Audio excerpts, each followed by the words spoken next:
엄마와 나와의 관계, 아내와 나와의 관계 둘 다 괜찮았으면 좋겠다, 이런 마인드면은 안 돼요. 남편 입장에서는 무조건 아내가 최우선이라는 생각을 반드시 가져야 돼요. 이 영상을 남편분들이 직접 보셨으면 좋겠는데, 남편분들이 직접 본인이 깨닫고 느끼고 이 독립에 대한 관점이 새로 생겨야 돼요. 여자분들 같은 경우는 내가 정확하게 무엇을 원하는가 이거를 모르고 싸우는 경우가 많아요. 나는 이 사람한테 제한사항을 던져야지, 네 엄마로부터 기분 나빴으니까 네가 해결해.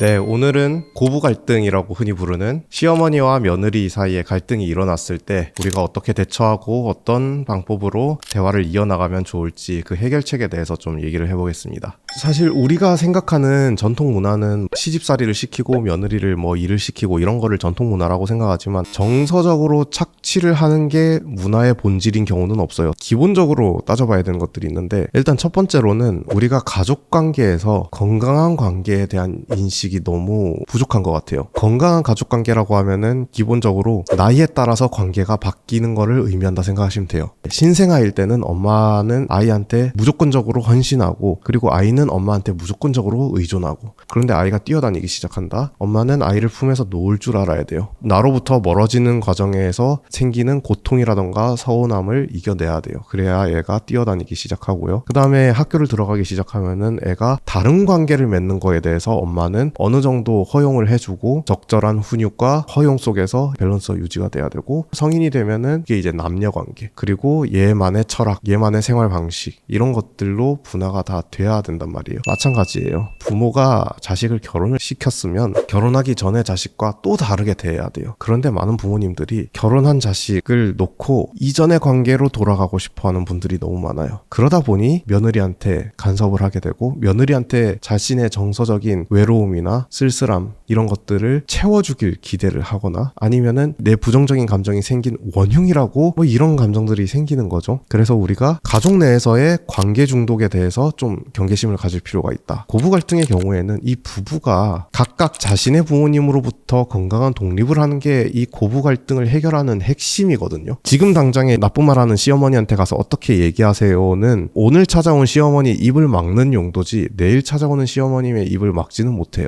근본적인 해결은 결국에 여러분들이 각각의 원가족, 내 부모님으로부터 정서적으로 건강하게 독립이 되는 게 중요한데, 부모님이랑 독립을 한다는 거? 따로 살면 독립 아닌가? 이런 식으로 생각하시는 분들 많거든요. 부모님과의 독립 문제에서 단계가 크게 세 가지가 있어요. 첫 번째는 무의식 단계예요. 독립이 됐다고 착각을 하는 단계라 생각하시면 돼요. 그러니까 독립이라고 하면 엄마 아빠랑 사이 좋은 단계가 멀어지고, 엄마 아빠랑 같이 안 있고 싶고, 이러면은 난 독립된 거 아닌가, 이런 식으로 이제 착각하시는 단계인데, 독립이라고 하는 거는 단순히 싸운다고 되는 게 아니라 엄마 아빠의 부정적인 영향력으로부터 내가 어떻게 하면 자유로울 수 있는가, 요거에 대해서 고민하고 탐색하시면은 그 다음 단계로 넘어갈 수 있을 겁니다. 그리고 그 다음 단계, 두 번째 단계는 의식화 단계예요. 나름대로의 노력을 하려고 하는데 처음에 잘 안 될 거예요. 내가 실제로 느끼는 감정과 의식적으로 나아가려는 방향이 미스매치가 나는 거죠. 이 단계에서 트레이닝을 하고 코칭을 하면은 개선되는 경우가 많아요. 여자분들 같은 경우는 내 부모님과의 갈등을 먼저 봐야 돼요. 100% 그런 건 아니지만 부모님과의 애착, 부모님과의 갈등, 이게 시어머니와의 관계에 투영될 가능성이 굉장히 높아요.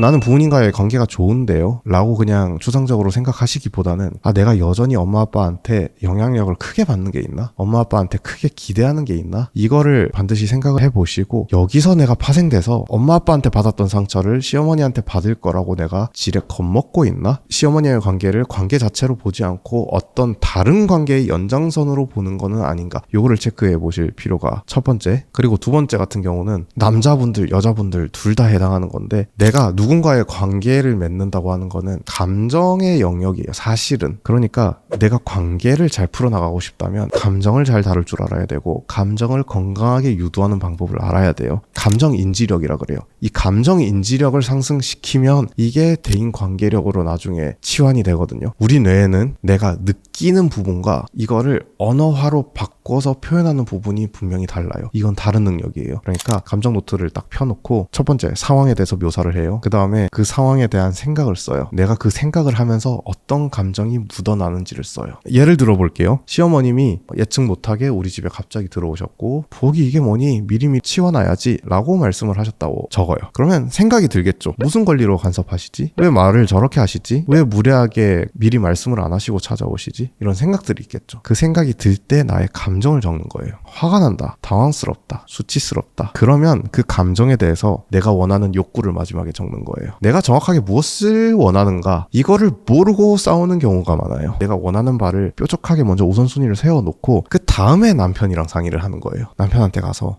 어머님 이런 일이 있었고 난 이런 생각이 들었고 이런 감정이 있었다. 그래서 나는 이런 바를 원하는데 하고 제안을 하는 거예요. 어머님이 오시기 전에는 미리 말씀을 해주셨으면 좋겠다. 이런 시스템과 원칙을 세우고 말씀드리는 거 어떻게 생각해? 이거를 언어화 시켜가지고 내가 표현을 할 줄 알아야 실제로 관계 개선으로 이어질 수 있다는 점 꼭 기억해 두셨으면 좋겠습니다. 추가적으로 한마디만 더 드리자면 책임 전가하면 안 돼요. 예를 들어 방금과 같은 경우에 시어머님이 못 들어오게 하는 거는 남편이 같이 도와줘야 되고 얘도 같이 책임져줘야 되는 문제지만 그게 기분이 나쁘다는 거는 내 감정이잖아요. 나는 이 사람한테 제한사항을 던져야지. 네 엄마로부터 기분 나빴으니까 네가 해결해. 이거는 거의 복수심에 가까운 거라서 부부관계를 악화시키는 원인 중에 하나가 됩니다. 남편 입장에서는 무조건 아내가 최우선이라는 생각을 반드시 가져야 돼요. 이 영상을 남편분들이 직접 보셨으면 좋겠는데 남편분들이 직접 본인이 깨닫고 느끼고 이 독립에 대한 관점이 새로 생겨야 돼요. 엄마와 나와의 관계, 아내와 나와의 관계 둘 다 괜찮았으면 좋겠다. 이런 마인드면은 안 돼요. 단호하게 내가 우선으로 가져가야 될 관계는 부부관계. 부부관계가 무조건 1순위예요. 이거는 제가 말할 필요도 없고 수많은 학자들, 프로이트, 아들러, 칼 융 이런 사람들이 다 주장한 내용이에요. 무조건 부부가 우선이에요. 엄마랑 아내랑 의사가 부딪힌다. 무조건 아내 편 드세요. 아내가 우선이에요. 다음에 두 번째 단계. 근데 어떻게 돼야 될지 모르겠다. 라고 하시는 분들의 경우에는 엄마한테 정확하게 의사 전달을 할 수 있어야 되는데 그냥 감정적으로 오고 가면 안 돼요. 먼저 내가 어떻게 느끼는지 이 상황에 대한 묘사, 생각, 감정, 욕구를 써보시고 그 다음에 내가 엄마한테 정확하게 무엇을 요구하는 상태인 건지를 내가 뾰족하게 우선순위를 한두 개만 일단 먼저 잡아요. 그래서 그거를 엄마한테 가서 내 감정은 이랬다라고 솔직하게 얘기를 하면서 제한 상황을 던지는 거예요. 그러면 물론 어머님들이 처음부터 호의적이진 않죠. 처음부터 협조적이진 않아요. 네 와이프 때문에 그러냐, 여자한테 미쳐서 사냐, 뭐 이런 굉장히 공격적인 발언을 할 수도 있어요. 신경 쓰지 마시고 여러분들이 우선순위 세웠잖아요. 엄마랑 기분 나쁜 걸 모든 걸 해소할 거야 라고 가지 마시고 그냥 이 제한 사항만 던지고 온다. 여러분들은 무조건 아내가 우선이다. 물론 엄마한테 가서 난 무조건 아내가 우선이야 이렇게 하라는 뜻은 아니에요. 그러면 자극하는 거잖아요. 도발하는 거잖아요. 본인이 인지를 그렇게 하라는 뜻이고요. 어머님한테는 아내가 어떻다 엄마가 어떻다 이렇게 얘기하지 마시고 그냥 엄마와의 관계를 잘 가져가기 위해서 엄마가 간섭을 안 했으면 좋겠고 이런 식으로 엄마의 이득과 연결지어서 얘기하는 대화 연습을 많이 해보시면 좋을 것 같습니다.